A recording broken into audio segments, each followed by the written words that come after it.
Hey y'all. So it's been a slow day on as far as country Wayne skits today, but I'll try to give y'all just a little bit of news, a little bit of review that I can. So now Julie have found out where what's his name? Brittany Daddy. I forgot his name. I don't even care. But Judy finally found out where he at and where he lives. So now she knows that he had a house. After all that they was trying to look for, she was trying to get him to look for a house. He already had a house there. And so next thing you know, I guess Mama Nat couldn't take it no longer. She come outside because she asked him, what are you hiding? He didn't want her to know. But then when she came out the door, she said, finally, that's what you've been hiding. Right there. The W. And you know Mama Nat be ready to try to jump off the top of the doggone house, you know, on you. And she said, you say my name one more time, blah, blah, blah. And he said, how you know I stay? How do you know I'm here? Well, because Kelvin and Brittany basically got the same private investigator. So she said, guess who's Mama Nat said, guess who's representing him?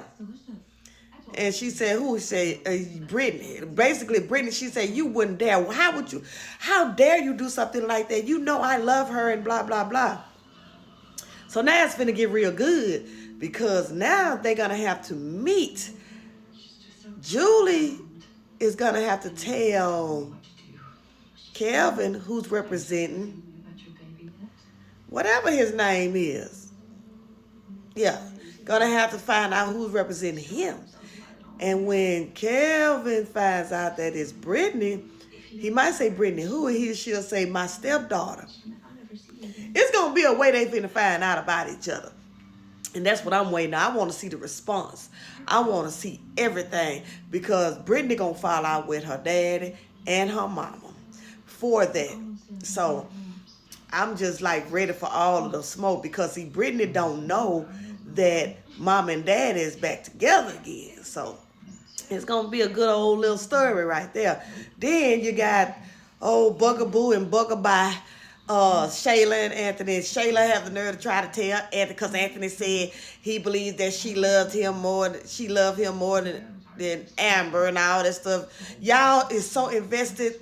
That woman is invested in y'all head so much to where y'all can't go a day without talking about her. Now Shayla telling him she don't love him more than Amber because Amber never really loved him anyway. All Amber wanted was his money and all this type of stuff. Why are they trying to make it seem like that Amber was poor? Like Amber didn't have nothing before Anthony came. Amber was doing her thing. And Shayla, you the one that don't have nothing. But both of y'all are manipulators. So y'all manipulate each other. Because first day he said, wow, I didn't know that. Well, at least I got what I got. He said he got what he got. She said, you mean you got what you got or you got what you want? No, he said it right. He got what he got. He said it right. Well, I got what I want. And I'm like, y'all so pitiful. Don't nobody care nothing about y'all but y'all. So y'all let me know what y'all think. It ain't nothing else on here because I really don't want to talk about DC. You know, Jada got her friend or whatnot. He tall too, just like the daddy. And you know, it really ain't nothing. And then Momo bragging about she got $750 out of Rafi, like that's like you hit the jackpot or something. But then we got to think about who we talking about too. It is what it is. And with that doggone Mike and Melissa, you let Melissa get by with what she did. So whatever happens after this, you might as well deal with it because you letting her get away with anything. She want to go to the class now. Girl, you ain't going to catch on. Oh, I ain't mean to say that. That one night she might.